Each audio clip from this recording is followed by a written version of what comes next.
కొన్ని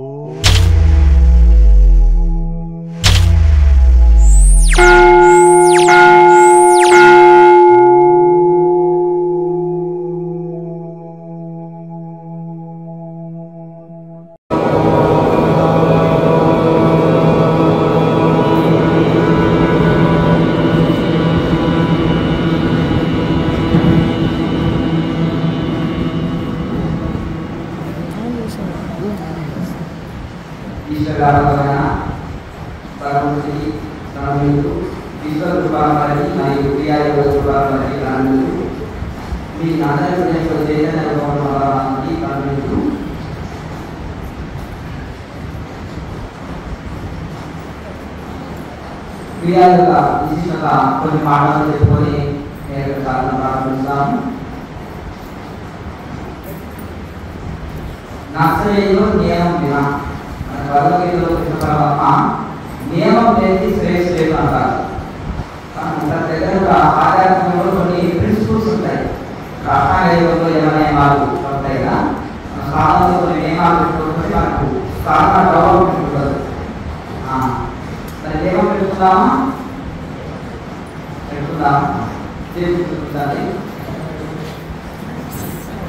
ఈ రోజు నుండి నేను క్రియామాత్ర వాడుతున్నాను. త్రికరణ స్థితిలో ప్రతిరోజు సాధన క్రియాత్మక ధ్యానం చేస్తాను. మధ్యాహ్నం మాంసానికి దూరంగా ఉంటాను. పూర్తి స్థాయి శాకాహారాన్ని తీసుకుంటాను. నా సహ ధర్మపత్ని తప్ప తోటి స్త్రీలని సోదరిగా భావిస్తాను. నా సహ ధర్మపత్ని తప్ప తోటి పురుషులని సోదరుగా భావిస్తాను. నా కుటుంబ బాధ్యతలను చక్కగా నిర్వహిస్తాను.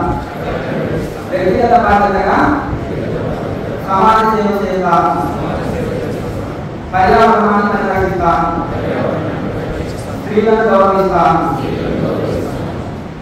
భారతదేశ గౌరవాలను మరియు జీవిత యొక్క విశిష్టతను అందరికీ తెలియపరుస్తాను.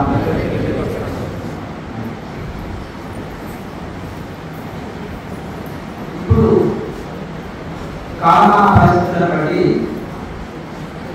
మనం ఆహారపు అలవాట్లు, మన దినచర్య,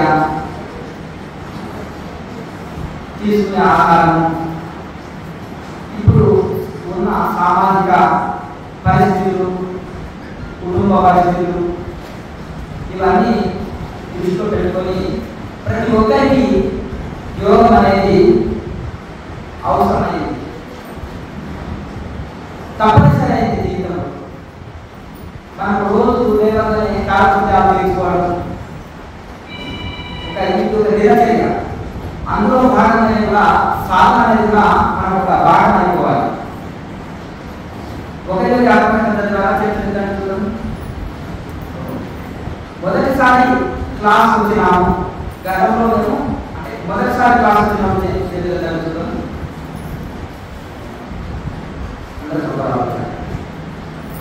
అయితే నారదవారు నవోదయ భాగ్యాన్ని 9 రోజుల భాగ్యాన్ని అందించారు. చివరికి భగవంతుతో ఐక్యమయ్యేది మనకు ఆత్మనిర్భర భక్తులకు వెళ్ళాలి. అష్టాంగ యోగంలో చివరికి సమాధి స్థితి అంటే యమనియమ నుంచి ప్రాణాయామ, యమనియమ, ఆసన, ప్రాణాయామ, ప్రత్యాహార, ధ్యాన సమాధి, ఈ 8 తరగతిలో మనం మొదలు మనం నర్సరీలో చేసిన తర్వాత ఎల్కేజీ, యూకేజీ తర్వాత ఫస్ట్ క్లాస్, సెకండ్ క్లాస్ తర్వాత చివరికి మనం ఒక పీజీ పూర్తి చేస్తే ఒక కోర్సు పూర్తి చేసినాడు. అలాగే ఈ అష్టాంగ యోగంలో సమాధి స్థితి చివరికి, అలాగే ఈ యొక్క అభ్యర్థ రాజయోగ, మంత్రయోగ, రాజయోగ, ఈ 4 యోగంలోని మెయిన్ పాయింట్స్ తీసుకొని మనకు క్రియాయోగం అందించారు. అయితే ఈ యొక్క కడుపు పెరుగులోకి వెళ్ళి పిడికి తీసినట్టు మనకి క్రియాయోగాన్ని అందించారు. ఇది చేసినప్పుడు మనకు అష్టాంగ యోగ ఫలితం పొందుతాం.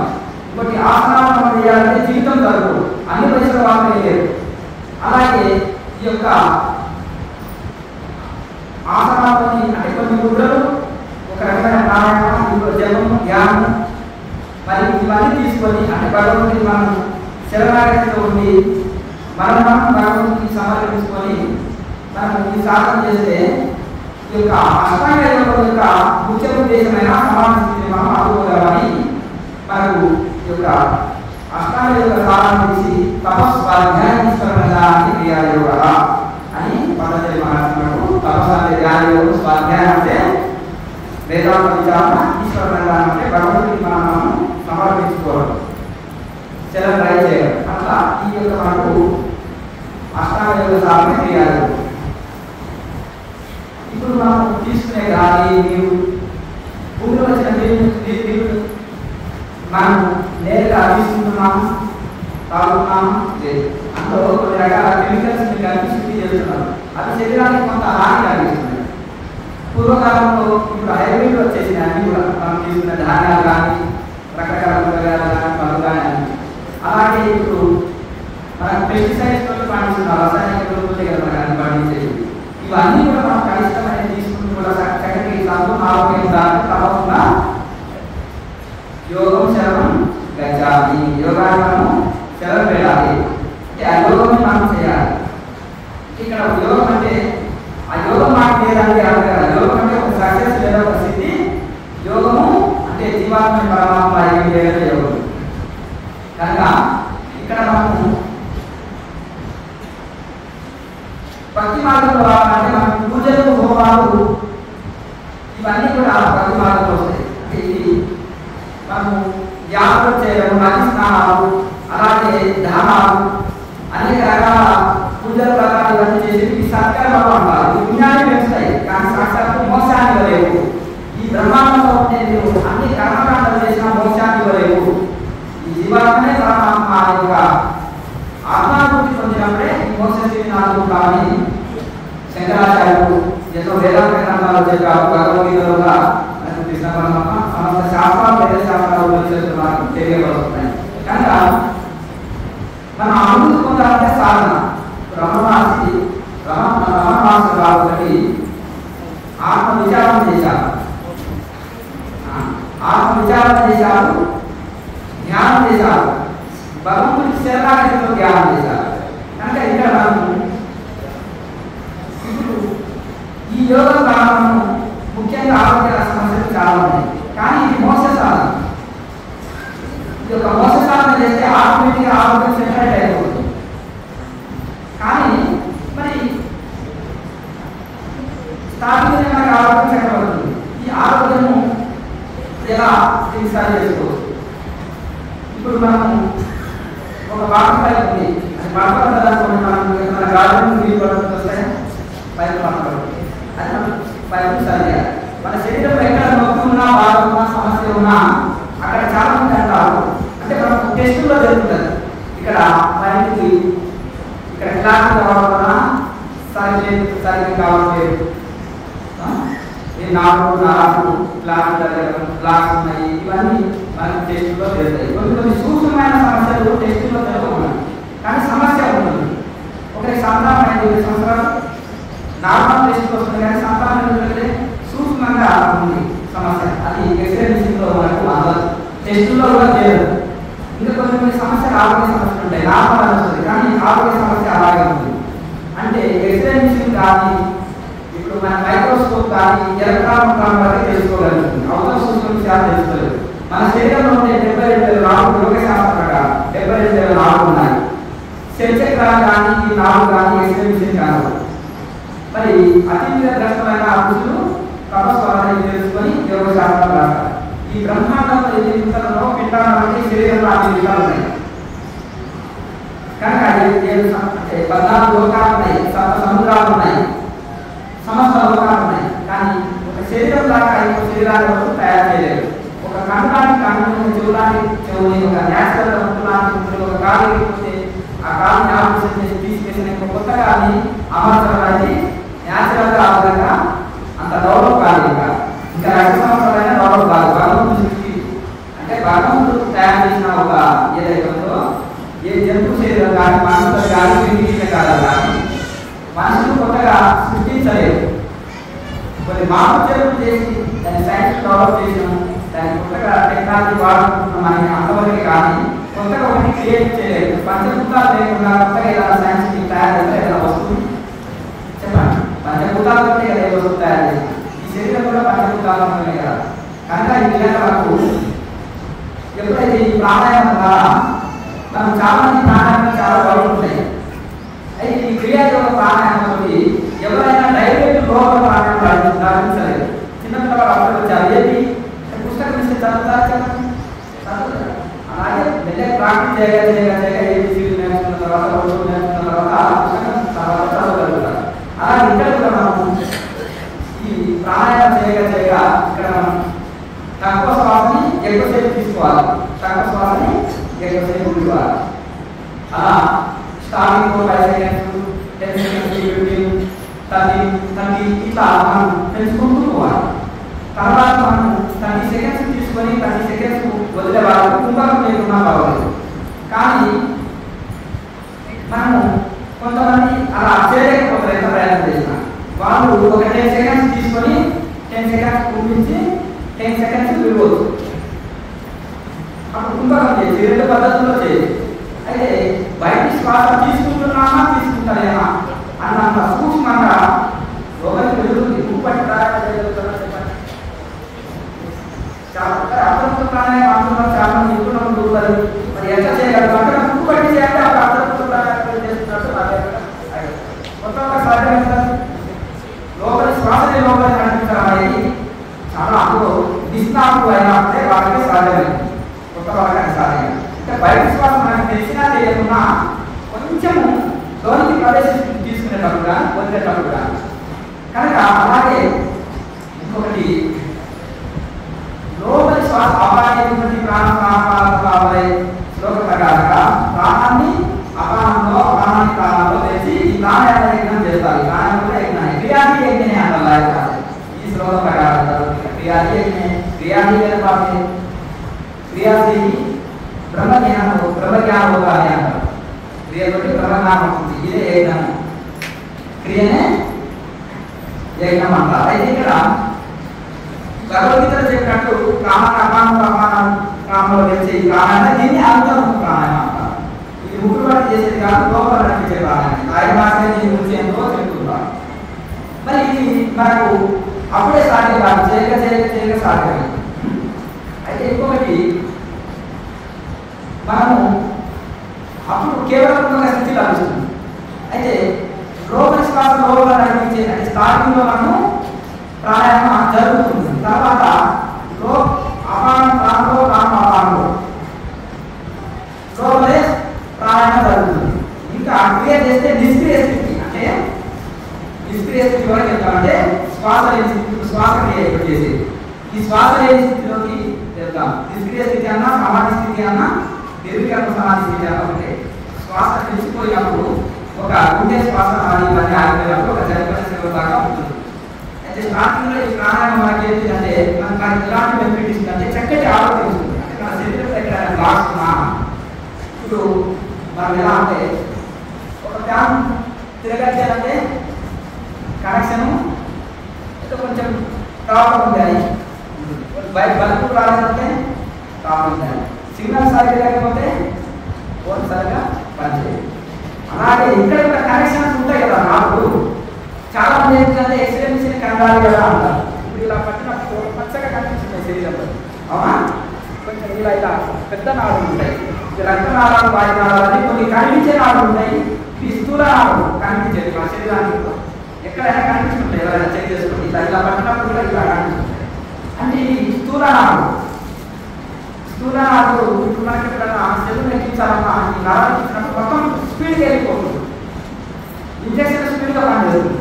ఎందుకంటే ట్యాబ్లెట్ అంటే ఈ నాడులోకి వెళ్ళిపోతుంది ఎవరైతే.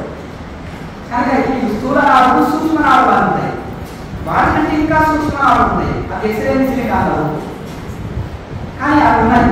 అవి ఎప్పుడు పనిచేస్తాయంటే ప్రాణాయామం చేయగా మొదలు స్థూల నాడులు యాక్టివేట్ అవుతాయి, శుద్ధి అయితే తర్వాత వాటికంటే ఇంకా సూక్ష్మనాలు, ఇంకా వాటికంటే సూక్ష్మనాలు ఉంటాయి. అవి అప్పుడు ఆ నాలుగు కూడా మనకు శుద్ధి జరగాలి, అప్పుడు సంపూర్ణ ఆరోగ్యం లభిస్తుంది. కనుక ఈ యోగం ద్వారానే అది ప్రాణాయామం 1000 ఆసనాలు వేసి ప్రాణాయామం చేయకున్నా బెనిఫిట్ ఉండదు. కానీ ఏ ఆసనాలు చేయకున్నా కనీసం ఈ ప్రాణాయామాన్ని మనం నాన్ స్టాప్ గంటల తరబడి చేసే ప్రాణాయామం, ఈ ప్రాణాయామం వల్ల వెంటనే 4 గంటల శుద్ధి జరిగి ఎంతో బెనిఫిట్ కలుగుతుంది. కనుక ఎంతో సంపూర్ణ ఆరోగ్యం మనకు లభిస్తుంది. కనుక ఈ విధంగా మనము ఈ ప్రాణాయామం చుట్టూ ఈ క్రియ నడుస్తుంది. అయితే ఇప్పుడు మన సంపూర్ణ ఆరోగ్యం కావాలి. క్రియతో పాటు దానికి సంకల్పాన్ని కూడా వినియోగించాలి. అందరూ పని చేస్తారు, చాలా హార్డ్ చేస్తారు, చేసిన వాళ్ళకు వాళ్ళ పని వాళ్ళకి కాన్ఫిడెన్స్ ఉంటుంది. సంకల్పం ఎంత గొప్పదంటే కొంతమంది నేను ఒక పెద్ద ప్రపంచంలో బిజినెస్ మ్యాన్ కావాలనుకుంటారు. అనుకున్న తర్వాత వాళ్ళు ఏం చేస్తారంటే ఒక లక్ష్యం పెట్టుకొని దినచర్య రాసుకొని దానికి అనుగుణంగా నేను ఎన్ని గంటల పని చేయాలి రోజు కింద అందరూ కూడా ఒక 8 అవర్స్ డ్యూటీ చేస్తారు. ఇంకా కొంతమంది 10 అవర్స్ 12 అవర్స్ 18 అవర్స్ చేసే వాళ్ళు ఉన్నారు. మరి అంత పెద్ద లక్ష్యం ఉన్నప్పుడు కరెక్ట్ కావాలంటే ఏ కోర్సు పూర్తి చేయాలి, ఎంత చదువుతారు, మరి నేను ఏ జాబ్ చేయాలి, దానికి నేను గతంలో మిగతా వాళ్ళు ఏ విధంగా వాళ్ళు ఆ కోర్సు పూర్తి చేశారు. అయితే ఆ లక్ష్యం ఎంత గొప్పదంటే శ్రమ గొప్పది. అయితే దానికి సంకల్పం అంటే చాలా గొప్పది. ఋషులు కూడా సంకల్పం పెట్టుకున్నారు. కౌశికుడు ఒక సామాన్య రాజు, వాడు విశ్వామిత్ర బ్రహ్మర్షి విశ్వామిత్ర. అయితే వాడు విశ్వామిత్ర గారు వాళ్ళు ఏం చేశారంటే వశిష్ఠుని ఇన్స్పైర్ అయ్యారు, నేను కూడా బ్రహ్మర్షిని కావాలి అని అంటున్నారు. అనుకున్న దాని పైన తపస్సు చేశారు. తద్వారా వారు బ్రహ్మర్షి కాగలిగారు. మరి అలాగే మనం ఆ రసం పెట్టినప్పుడు ఆ రసానికి తగిన ఇది చేయాలి. ఇప్పుడు మీకు ఆరోగ్య సమస్య ఉంది. సాధనతో పాటు కూడా నేను ఈ యోగం ఎంతో మంది ఋషులు చేశారు, ఎంతో చాలా గొప్పది, ఇది నేను తప్పకుండా దీని ద్వారా నేను ఆరోగ్యాన్ని పొందుతాను.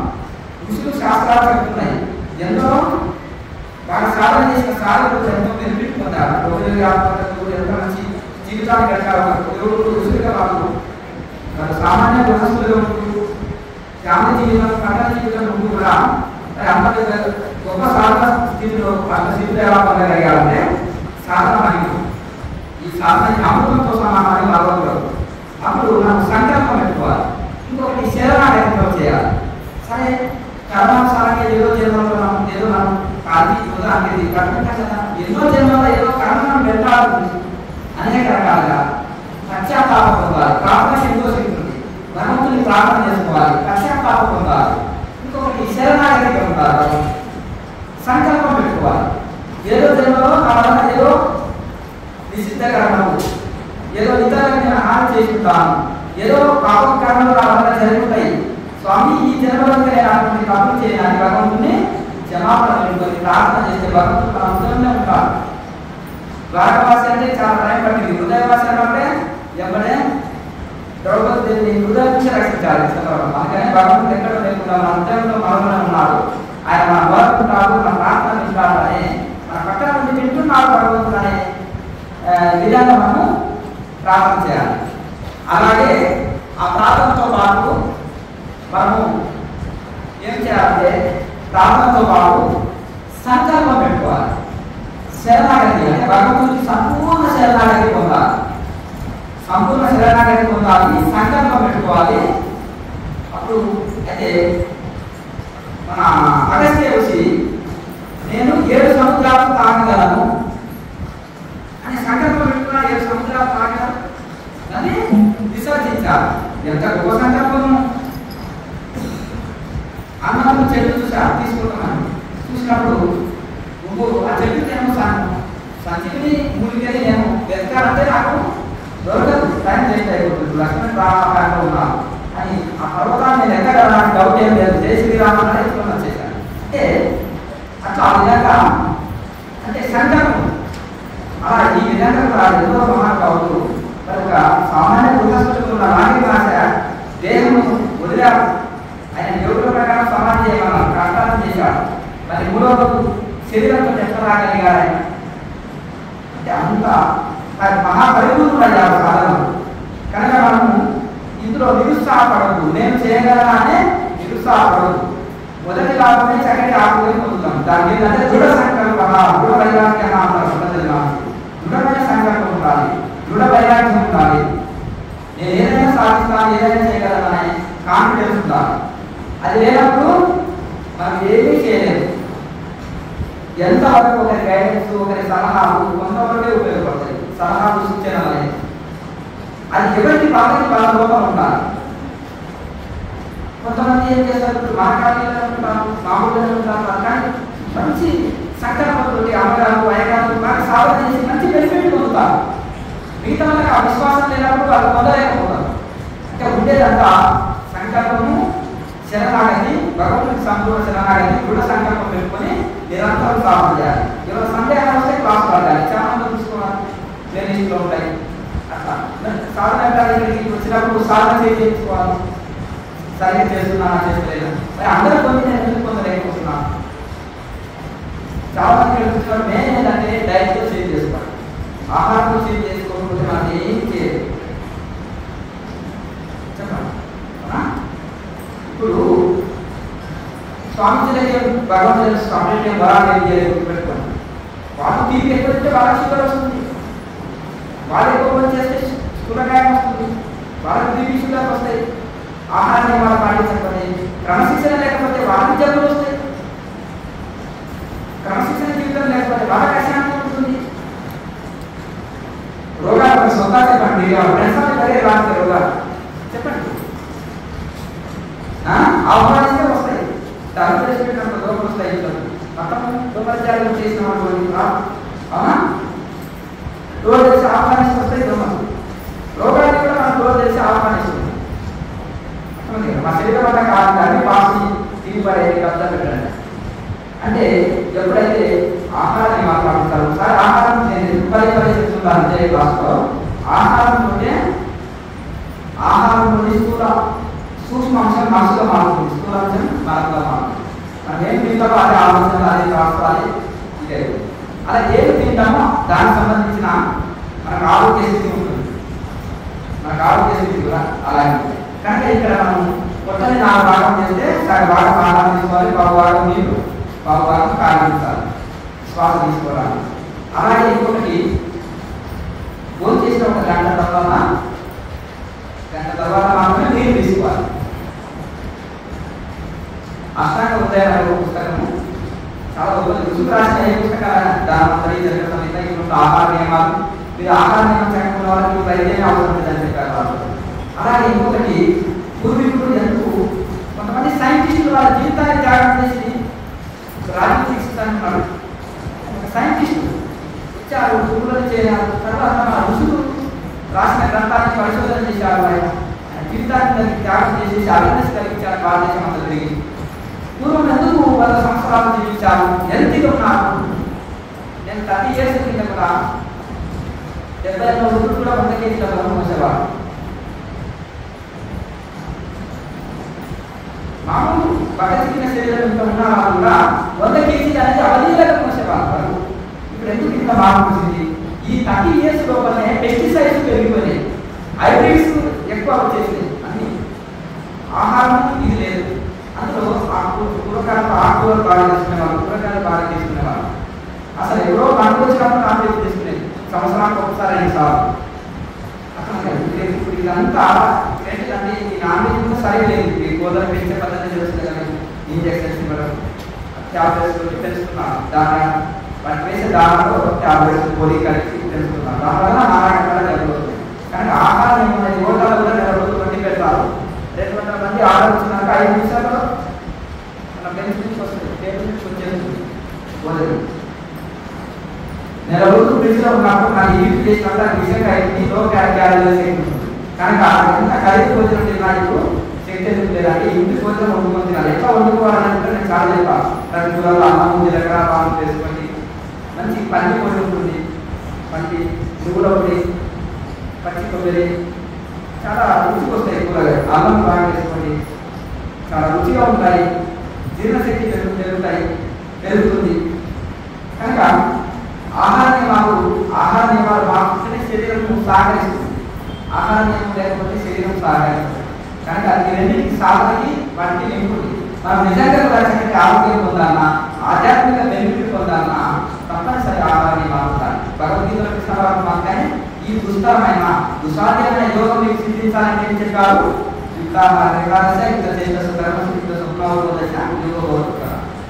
అంటే మితమైన భోజనం, మితంగా ఉండాలి, శాకాహారం శుద్ధాహారం ఉండాలి. అలాగే తినడానికి సుఖం ఇస్తుంది, తిన్న తర్వాత సుఖం ఇస్తుంది.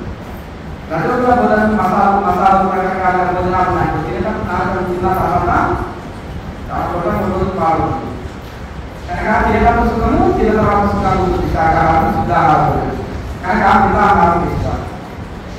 అలాగే వీటితో పాటుగా మనం ఒక దినచర్యకి పాల్గొవాలి. ఏ సమయంలో అది చేస్తే అప్పుడు మనం సక్సెస్ అయ్యి మితమైన ఆహారం, మితమైన నిద్ర, మితమైన పనులు అన్నింటిలో మితం విధి తప్పితే గరి కలుగుతుంది. శరీరానికి శక్తి అవసరం ఉదాహరణ చెక్ చేసుకుంటాం కదా, కానీ అన్ని లిమిట్ ఉండాలి. అలాగే మనం నిరంతరం సాధన చేయాలి. ప్రాణాయామం చేయగా ఈ నాడీ మండల శుద్ధి జరిగి చక్కటి ఆరోగ్యం కలుగుతుంది. మనం సంకల్పంతో చేయాలి. తర్వాత ఇంకొకటి మనం సాధన చేయగా మనం అనంతమైన శాంతిని అనుకుంటాం. స్టార్టింగ్లో మనం ఏంటంటే మనం సంకల్పం సాధన చేసినప్పుడు నాడిమండల శుద్ధి జరిగి చక్కగా మనకు ఆరోగ్యం చక్కబడుతుంది. నాడిమండల ఎప్పుడైతే శుద్ధి జరుగుతుందో, మూలాధార చక్రం ఎప్పుడైతే శుద్ధి అవుతుందో అది భూతత్వము ఎముక ద్వారా సంపూర్ణ ఆరోగ్యం ఉంటుంది. ఆరోగ్య లాభం లభిస్తుంది. మణిపూరక చక్రం ఎప్పుడైతే శుద్ధి అవుతుందో ఇంద్రియ దేవత లభిస్తుంది. ఇంద్రియాలన్నీ కంట్రోల్లో ఉంటాయి, మనసు ఆధీనంలో ఉంటుంది. కనుక అలాగే ఇక్కడ మనం సాధన చేయగా ఆరోగ్య లాభం వచ్చిన తర్వాత అనంతమైన శాంతిని అనుకుంటాం. ఇక మన మనసు విధానం పరిగెత్తదు, ఇంకేమీ కోరదు. ఇంతవరకు మనకు చాలా మంది అనుకుంటున్నాం సాధనలో రాకుండా చాలా మనసు స్థిరంగా లేకపోతుంది, విపరీతంగా సాధన చేసేవాళ్ళం, ఆరోగ్య జీవితం గడుపుతుండే వాళ్ళు, ఇంకా రకరకాలు ఉండేది. ఇంట్లో వచ్చినాక ఉన్నదాన్ని దొరికిపడడం, లోపలే ఆనందం పొందుతున్నామని దానికి అనుభవంలో చెప్పింది. అంటే లాంటి భాష మీకు తెలుసో తెలియకనో, మీకు కొంచెం తెలియక కొంతమంది కొంతమంది చేపలు కొంతమంది ఉంటారు, వైద్యులు బానిస అవుతారు, సిగరెట్ గుట్కా తంబాకు తీసుకుంటారు, కొంతమంది రోజు 10 సార్లు తాగుతుంటారు. ఇవన్నీ కొన్ని వ్యసనాలు తెలిసి తెలియక ఉన్నా కానీ మీరు సీరియస్గా సాధన చేయగా లోపల ఒక ఆనంద స్థితిని అనుకొని కొన్ని రోజులకు వెళ్ళి దూరం అవుతూ వస్తాయి. వారు ఆనందం కోసమే కదా ఇవన్నీ చేసేది. నిజమైన ఆనందం లోపల లభించిన తర్వాత ఇంకా బయట ఆనందాలు వస్తాయి. ఇప్పుడు 2000 రూపాయలు మనకి దగ్గర ఉంది, ఒక రూపాయి కోసం పరిగెత్తాం అంతే కదండి, అందులోనే ఉంటుంది అది 1 రూపాయలు. కనుక మా మనసు తృప్తి చెందగానే ప్రపంచంలో ఆనందం బయట ఆనందాలు, లోపల తృప్తి చెందిన మనసుగా బయటికి పరిగెత్తదు. ఇలా మనము అంటే పంచ సుఖాలు ఉంటే క్రియాజీవంతో 1 రూపాయి ఖర్చు లేకుండా మంచి సుఖాలు అందిస్తుందని అర్థం గుర్తు చేస్తుంది. ఎప్పుడైతే మన నాలుగు మండలాలకు తిరిగి భాగంలో సుగంధాలు బాగుపడింది అనుకోండి, అమృతధార వచ్చినప్పుడు ఇంకా 4 రుచులు పోదు. అమృతం అయిన వాళ్ళకి అమ్మని చాలా అక్కర్లేదు, నోట్లో సుగంధ ద్రవ్యాలు వచ్చేస్తుంది. బయటకు సువాసన మనకు, బయట మణిపూర వాసనము, అక్షర వాసన మనకు రుచించదు. ఎప్పుడైతే లోపల మనం కూర్చొస్తే చైతన్యాన్ని దర్శనం చేసుకుంటున్నాం అనుకో, ఇంకా బయట సినిమా, బయట లొకేషన్స్, యాత్రలు మీద మనకు కోరిక ఉండదు. రంగురంగుల ప్రపంచం కలిగి అర్థం కదా, ఆ రంగురంగుల ప్రపంచానికి లోపల ఇన్నర్ వరల్డ్. మనం బయట పేజీ చేసిన ఇన్నర్ పేజీ లేకపోతే అశాంతి, దుఃఖం. ఏది చదివితే ఇంకా చదవలసింది లేదు, ఏది పొందితే ఇంకా పొందవలసింది లేదు, అది పొందాలి. అది భగవద్గీత చెప్తారు అర్థం కదా. ఇంకా మనకి ఏది పొందనక్కర్లేదు. ఆత్మాభివృద్ధి పొందిన వాళ్ళు అన్ని పొందినట్టే, బ్రహ్మవిద్య చదివిన వాళ్ళు అన్ని చదివినట్టే. గురుకుల విద్యార్థి భౌతిక విద్య, బ్రహ్మవిద్య చెప్పే వాళ్ళు మరి అది వేరు వేరు నేర్చుకోవాలి. కనుక అలాగే లోపల ఎప్పుడైతే ఇన్న సమయంలో ఓంకార నాదం పుట్టింది అనుకోండి, ఆ నాదంలో నాగస్వరం పుట్టుతారు. పాము మట్టికి తను ఎవరైనా ప్రాణహాని చేస్తున్నా పాము తెలియదు, తన్మయ స్థితిలో ఉంటుంది పాము. ఆ నాగస్వరం అనే నాదంలో శరీరాన్ని ప్రపంచాన్ని మర్చిపోయి నాట్యం ఆడుతుంది పాము. అలాగే ఈ మనసు అనే పాము లోపల ఇన్న సమయాన్ని ఓంకారంలో తన్మయత్వం చేసి మట్టికి అది శరీరాన్ని ప్రపంచాన్ని మర్చి ఆనందంలో ఉంటుంది. ఒక ఆవు కూడా పాలు తాగుతుంటే మెడలో ఉంటే తాడు లాంటి వస్తుందా? ఏమనుకుంటుంది? ఇతను కూడా ఎవరు నాకు పాలు తాగుతుంది ఆనందంలో ఉంటుంటే అట్లా ఆ ఆనంద స్థితిలో ఉన్నప్పుడు ఇప్పుడు తుమ్మెర ఉంటుంది. మందార మకరంలో మకరందాన్ని తీసుకొని దుర్గాణ నామం చేస్తుంది. అది వెళ్ళి ఇక్కడ డ్రైనేజ్ దగ్గరను అంటే కమ్మ చెట్టులోనూ ఉంటుందా తుమ్మెర? ఉండదు కదా. అట్లా మన మనసు అనే తుమ్మెర కూడా మకరంలో మందార మకరంలో వాడుతుంది అంతే కదా. ఆధ్యాత్మికమైన దైవం అనే మందార వాడుతుంది.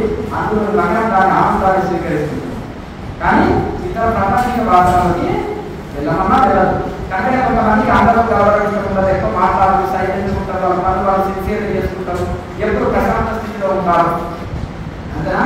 మనం సాధారణ ముందుకెళ్తున్నది వ్యవహారాలు పెంచుకుంటూ ఉండడం కాదు, వ్యవహారాలు పెంచుకుంటూ ఉంటారు. పెంచుకుంటే సంసారం, పెంచుకుంటే సన్యాసం. సన్యాసం అంటే కాశ్యాన్ని కాదు. అసలు నేను సన్యాసి అనే స్థితిలో అర్జునుడు అదే కదా. ఒక రాజులో కూడా నేను సన్యాసి అనే జీవితం రాయప్రాస గృహస్థులు కూడా ఆత్మ సన్యాసం అంటారంటే ఆత్మలో ఒక సన్యాసి జీవన విధానం సింపుల్ సాదాసీదమైన జీవితం దైవంతో కనెక్ట్ అయ్యి జీవిస్తున్నారు. వాళ్ళంతా కూడా ఆత్మ సన్యాసులు. ఎప్పుడో ఒకసారి హైదరాబాద్ అందరికి సన్యాసం ఇస్తారా? ఎవరైనా అన్ని త్యాగం చేయిస్తారా? చేయిస్తారా? అంతర్త్యాగం బహిర్త్యాగం అంతేనా? సమాజంలో సేవ కోసం వచ్చినప్పుడు అంతర్త్యాగం బహిర్త్యాగం మనం వ్యవహారాలు నడవలసి వస్తుంది సన్యాసాలైన. కానీ ఇక హిమాలయంలో అక్కడ ఉన్నప్పుడు అంతర్త్యాగం బహిర్త్యాగం ఈ రెండు ఉంటాయి. రేపు అటాచ్మెంట్ డిటాచ్మెంట్ ఉండదు. కనుక మరి అటువంటి వాళ్ళు మా మిత్రులు ఉన్నారు ఎంతోమంది అవధూతలు. మీరు 4 సంవత్సరాల డబ్బులు తీసుకొని వెళ్ళినా చూడకూడదు. అది ఏంటి దాన్ని చూడాలి కదా. ఇంకొక మిత్రుడు ఉన్నారు, ఆ దేశం అంతా తిరుగుతారు. ఇప్పుడు ఇక్కడ ఉన్నప్పుడు 10 తర్వాత కాశీలో ఉన్నాను. అతను ఎంత గొప్పవాడంటే స్త్రీల చేత వంట కూడా తినాలి, వాళ్ళ చేతి వంట కూడా తినాలి. అతను కదా దాదాపులో భగవాన్ చేస్తారు కదా వంటలు. అక్కడ పోతే సబ్జీ కొట్టిస్తే నిలబడే తినేస్తుంది. గోముఖ మిక్సీ అంట. వెళ్ళి ఒక చెట్టు కింద కూర్చుంటారు. ఆ దుమ్ము ఉండదు, దర్శకుతారు. అక్కడే కూర్చొని ధ్యానం చేసుకుంటారు, వెళ్ళిపోతారు. చాలా చిన్నప్పుడు 5 ఏళ్ళ వయసులోనే సన్యాసం తీసుకున్నారు. ఎవరు? గురునానక్ శిష్యుడు అది కుమారుడు శ్రీచంద్ర మహారాజు. ఉదాసీనాకారంతో చోట ఉదాసీనాకారాన్ని అందులో సన్యాసం తీసుకున్నారు. 4 వస్త్రాలు జరుగుతారు. కనీసం పెద్దలు అంటే అంత వైరాగ్యంలో ఉంటారు వాళ్ళు. అది అందుకనే వాళ్ళకు అశాంతి అనేది దారి చేయరు. కొన్ని కఠోర నియమాలు పాటించడం ఉంటారు. కనుక భిక్ష సన్యాసికి పవిత్రమైంది. భిక్ష స్వీకరించడము తప్పు కాదు. ఒక వస్త్రం ఇస్తే తీసుకోవడము తప్పు కాదు. అంతకు మించి వాళ్ళని స్వీకరించారు. కనుక అట్లా దృఢ సంకల్పంతో ఉండే వాళ్ళకి ఎదురో ఉన్నారు. వాళ్ళు నాకు అనిపించరు. అవునా కదా? మంచి కారు వేసుకొని పూలు పూసుకొని వచ్చింది అనుకోండి, అర్థం కదా. గుడి కడుతున్నట్టు పర్చేసి పట్టేస్తారు. కొంతమంది మన యాత్ర జరిగినాయి కదా, ఇవన్నీ ఆ ఎక్స్పీరియన్స్ అయితే నేను నవ్వుతున్నాను. చాలా చాలా ఇది అంటే మీరు కనుక్కోలేదు, అర్థం కదా.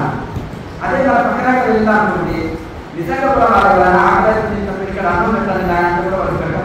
ఎందుకంటే అతను మన అంత ఆకర్షించలేదు. అర్థమైందా? కనుక ఆ విధంగా నిజమైన కంచులాట అవుతున్నట్టు కనకం ప్రకారం అవుతుందా చెప్పండి. అవునా? అసలు నిజమైన ఋషులకు ఉపన్యాసాలే రావు, చెప్పరు. బ్రహ్మమాస్ జరిగింది ఉపన్యాసం చెప్పండి చెప్తారు.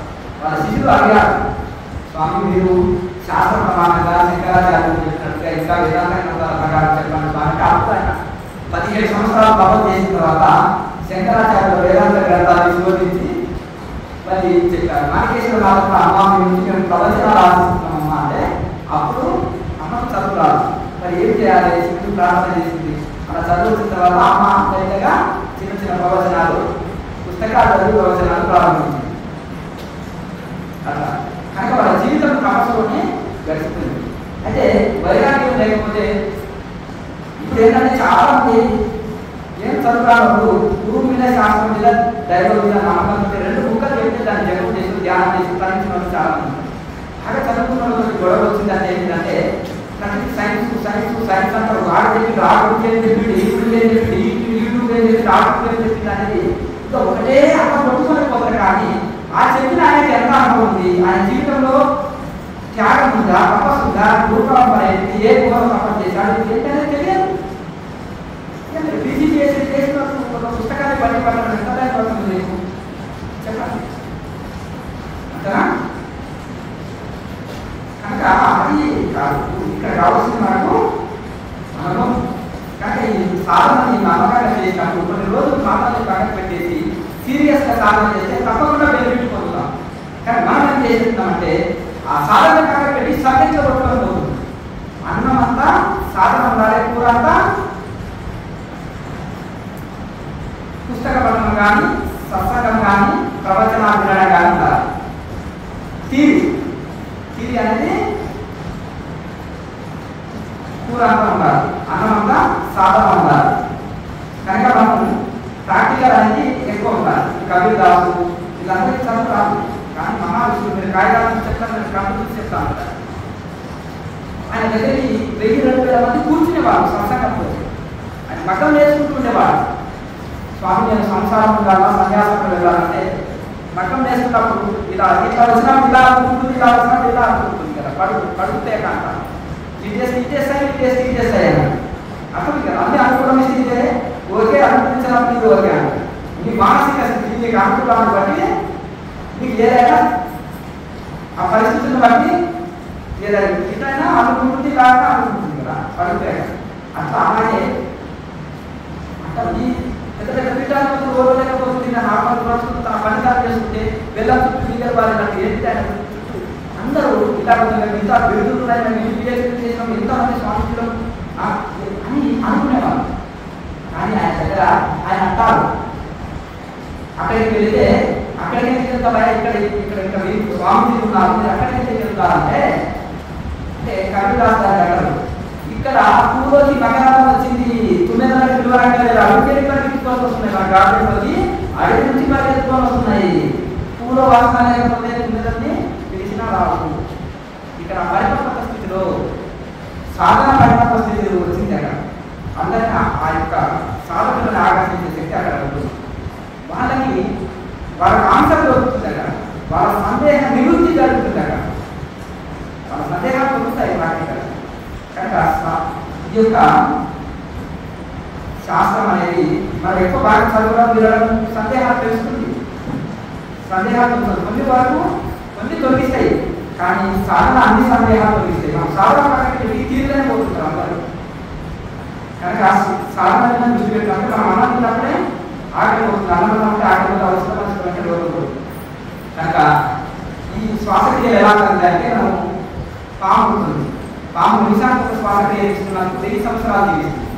శ్వాస ఆధార చేస్తే ఆయుష్ పెరుగుతుంది. దీన్ని బట్టి మనకు తెలుస్తుంది. అలాగే తాబేలు అన్ని నార్మల్ తాబేలు కాదు, చాలా పెద్ద తాబేలు ఉంటాయి, రాకాశ తాబేలు అని అంటారు. ఆ తాబేలు నిమిషానికి 4 శ్వాసలు తీసుకుని 400 సంవత్సరాలు తీసుకుంది. గద్ద 100 సంవత్సరాలు తీసుకుంది. అది ఒక 6 శ్వాసలు తీసుకుంటుంది. సగటు మనిషి ఒక 15 శ్వాసలు నిమిషానికి 15 శ్వాసలు తీసుకుంటున్నాం. అయితే ఇక్కడ గంటకి 900 శ్వాసలు, 24 గంటల్లో 21,50 శ్వాసక్రియలు జరుగుతున్నాయి. కనుక ఇప్పుడు ఈ ప్రాణాయామ ద్వారా శ్వాస ఆధీనంలో వచ్చిందో, శ్వాస ఆధీనంలో వచ్చినప్పుడు మనసు ఆధీనంలో వస్తుంది. ఇప్పుడు మనము వెహికల్ ఉంటుంది, వెహికల్ని కంట్రోల్ చేయాలంటే బ్రేక్ కదా, ఆ బ్రేక్లో ద్వారా వెహికల్ని కంట్రోల్ చేసినట్టు మనసుని ప్రాణాయామంలోకి కంట్రోల్ చేయొచ్చు. ఇప్పుడు మనసు కంట్రోల్ అయినా సగం కంట్రోల్ ఉంది, మనసుతోటే ఉంది గోరంతా, మనసుతోటే కదా ఇదంతా సమస్య ఉండేదంతా మనసుతోటే. ఇప్పుడు ఎప్పుడైతే ప్రాణాయామంతో మనసు వస్తుంది అనుకో, శరీరం వస్తుంది, ఇంద్రియాలు వస్తుంది, కూర్చున్న దగ్గర బ్రహ్మానంద స్థితిని అనుభూతి చెందుతారు. ఈ ప్రపంచం అన్నిటికంటే ఆనందము బ్రహ్మదేవుడు అనుభవించే ఆనందం అంటారు. బ్రహ్మ అంటే ఒక బ్రహ్మవిష్ణు మహేశ్వరుడు కాదు, అంటే మూల విశ్వవిరాడు పరమాత్మ పొందే ఆ సుఖం ఆనందం అని లోపలి అంటారు. ఒక యోగి తాను సమానమైన బ్రహ్మానందం పొందుతున్నాం. అందుకని వాటి ప్రపంచంలో అన్ని వదిలేసి ఆరోగ్యాలు కూడా సమస్త త్యాగం చేసి వెళ్ళి కూడా అంత ఆనంద స్థితిలో ఎలా ఎదుగుతున్నారంటే వాళ్ళ లోపల ఆనంద స్థితి అది వర్ణనాతీతం, అది ఎక్స్ప్లెయిన్ చేయడానికి రాదు, వివరించడానికి రాదు, చెప్పడానికి రాదు. అది ఎవరంతా వాళ్ళు సాధన ద్వారా అనుభవిస్తుంది. కడుపు ఎలా ఉపయోగిస్తుంది నాకు చూపించండి అంటే ఈ ఆకలి ఎలా చూపించున్నాకంటే సాధన ఆకలి కానీ కడుపులో నొప్పి కానీ ఇంకేదైనా మీకు అనుభవంలోకి వస్తుంది. ఈ స్థితి కూడా ఉంది. అందరూ వచ్చినప్పుడు బాగుందంటే బాగుందని మధ్య వేస్తున్నాను అలా చెప్పండి. ఇంకా ప్రకృతి సిద్ధం పెట్టుకుని వాళ్ళు అప్పుడు ఇష్ట చదువుతాం జాతి సమస్యలు ఇవ్వాలి అంతేనా కదా. అట్లా ఇవ్వాలి మంచి నిజమైన ఆనందం అనేది బయట లేదు, లోపల. మనం లోపల కుక్కకి రంగం పడింది, నీళ్ళన్నీ పోతున్నాయి. కానీ మనం ఏం చేస్తున్నాం, నీళ్ళు నింపుతున్నారు సాయంత్రం వాళ్ళు తెలివి తక్కువ వాళ్ళు. అవునా? ఏం చేయాలి వాళ్ళు సిగ్నల్ ద్వారా అంత రంగాలు మూసివేసినాక అప్పుడు ఒకసారి నీళ్ళు నింపేస్తే మనం ఏం చేస్తున్నామంటే ఇంద్రియాన్ని తృప్తిపరచడానికి గాలి ఇట్లా బరువు మోస్తుంది. బాగా అట్లా సంసారం అనే బరువు మోస్తున్నాం. రకరకాలుగా ఈ ఇంద్రియాన్ని తృప్తిపరచడానికి రకరకాల యాత్రలు వెళ్తున్నాం, సినిమాలు తీసుకెళ్తున్నాం, శరీరాన్ని రకరకాల రుచికరమైన భోజనాలు, ఫంక్షన్స్, ఆడనాలు, డబ్బులు ఖర్చు పెడుతున్నాం, షాపింగ్స్ చేస్తున్నాం, ఎన్నెన్నో వాహనాలు కొంటున్నాం, వస్తువులు కొంటున్నాము, ఇక రకరకాల బిల్డింగ్స్. అమ్మగారు అంటారు నాకు చీరలు ఇచ్చి స్వామి ఒక 4 ఉంటాయి మా ఇంట్లో అంట, నగలు కూడా నాకు ఒక 8 ఉంటాయి అంట. అలా రకరకాల ఇవన్నీ తృప్తిపడి ధ్యానం వల్ల నాకు అవన్నీ షాపింగ్స్ నేను చేస్తుంది నాకు అమ్మగారు వెళ్ళిపోమంటున్నాను. అంతేగా అయ్యగారు మంచి కాపులు లేదు స్వామి, బైక్ నాకు మంచి ఫోన్ ఇవన్నీ ఉండేది. యూత్ పర్సన్ కూడా నాకు చాలా ఇది ఇంటర్వ్యూ, బైక్, ఫోన్, కాబట్టి నాకు చాలా ఇది అన్న ఇప్పుడు వాటి మీద లేదు ఏం అంతేనా కదా. అట్లా ఆ విధంగా ఎవరైతే సాధనలో ముందుకు వెళ్ళాలనుకోండి ఇవన్నీ తగ్గిపోతున్నాయి. దాని గుర్తు అనేది సాధనలో ముందుకు వెళ్ళినట్టు గుర్తు ఏమిటి స్వామి అంటే ప్రపంచ ఆకర్షణ తగ్గిపోతుంది. ఏ కోరికలతో కోరికలు ఉన్నా కానీ తగ్గుతుంటాయి, కోరికలు తగ్గి ఉంటాయి. కోరికలు పెరుగుతూ ఉన్నాయంటే కంట్రోల్ లేదంటే మరి నేను ఇంత పెద్దగా అంత పెద్దగా సాధన అని చెప్పకూడదు. ఇంకా అర్థం కదా, ఎప్పుడైతే మనసు వచ్చేమైందో సాధనలో ముందుకు వెళ్ళామో ఇవన్నీ కోరికలు తగ్గిపోతాయి, మనసు చాలా వరకు తగ్గుతాయి. సరే మా ఆయన బాగా సాధన చేస్తారు స్వామి అని చెప్పారు అమ్మగారు. ఒక పూట ఉప్పు కాలం లేకుండా వండిపెట్టారు అనుకోండి, ఇక కిందికి తల చేసుకొని కింది పోయి వెళ్ళి అనుకోండి. ఓహో అంతే. అసలు ఉప్పు ముందే కాకుండా ఎందుకని గొడవపడ్డారు అనుకోని ఆయన కంపెనీకి వెళ్ళొచ్చారా అంతే కదా. ఈ అమ్మగారు కూడా అంతే అంతేనా. నేను వంట చేసి పెట్టాను, ఒకసారి ఆయన చేసి పెట్టాను, ఏం లేకుండా చేసి పెట్టాను. అలాగే తృప్తిగా తినాలనుకోండి, ఓహో నాలుగు గ్యాస్ లేదు అంటే రమణ మహర్షికి ఒక రకమైన కూరని తీసుకుంటారు. కానీ శిశుల సంతోషం కోసం అన్ని 4 రకాలుగా అందులో పెరుగు, పచ్చడి, స్వీటు అన్ని రకాలు ఉంటాయి కదా, పాయసం, రకరకాల సాంబారు, పప్పు అన్నీ ఒకే దగ్గర కన్ను ప్లేట్లో పెట్టించుకొని అన్ని కడుపులో తిన్నారు. లోపల ఎలా కూడా వస్తాయి ఆయన. అట్లా ఈ విధంగా వాళ్ళకి దీని మీద ఉండదు. అంటే చాలామంది మీకు ఆ యొక్క మహాభావ స్థితి ఎటువంటిదంటే కపిదాస్ ఏంటయ్యా తన ఫ్యామిలీతో ఉన్నాడు, వస్త్రం వేసుకున్నాడు, తన కుటుంబంతో హాయిగా ఉన్నాడు, నేను నా పని చేసుకుంటున్నాను. ఆయన ఋషి అంటున్నారు, నానేమో మామూలు మనిషి అంటున్నారు. ఇదేమి న్యాయమయ్యా.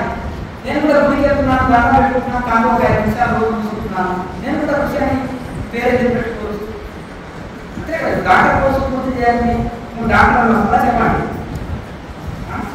గవర్నమెంట్ ప్రకారంగా అధికారికంగా ఐఏఎస్ ఆఫీసర్ కానుకుంటున్నాను, ఐఏఎస్ అని వేసుకుంటున్నా చెప్పండి అంతే కదా. ఇది కూడా ఆ స్థితి, ఆ వైరాగ్యం, ఆ శరణానికి, ఆ తపన, ఆ సాధన చేసినప్పుడు ఆ పరిమాణ స్థితి కొందరిని ఎవరికి రాలేదు. ఆయనతో అందరిలా తింటున్నాడు, తన పని చేసుకుంటున్నాడు, తన సంసారం బాధ్యత నెరవేర్తిస్తున్నాడు.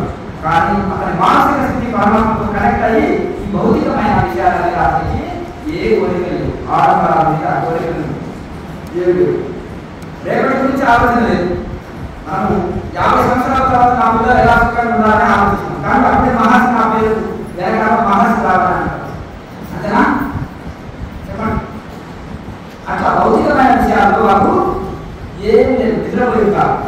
ఆధ్యాత్మికంలో మేలుకొని ఉంటారు, ఆధ్యాత్మిక జీవితంలో పరమాత్మలో మేలుకుంటారు, ప్రపంచంలో నిద్రపోయి ఉంటారు. అంటే ప్రపంచంలో నిద్రపోయి ఉంటారు కాదు, కానీ ప్రపంచాన్ని ఖండిస్తుంది. కనుక మనం ఆధ్యాత్మికంలో ముందుకు వెళ్ళేదాన్ని చూస్తేంటే మంచి చక్కటి ఆరోగ్యం, మనశ్శాంతి, ఉన్నదాంట్లో చుట్టుపడే గుణం, కోరికల్ని తగ్గించుకోవడం, త్యాగంతో యోగం లభిస్తుంది. కనుక అలాగే ఇక్కడ ఇంకొకటి మనము మనిషికి మంచి ఆహారం అలవాటు, అంటే శాకాహారం, శుద్ధాహారం, మితాహారం తీసుకోవాలి. కొంత అన్ని ఆసనాలు ప్రాక్టీస్ చేయడం, ప్రాణాయామ, ధ్యానం, ఇవి మనకి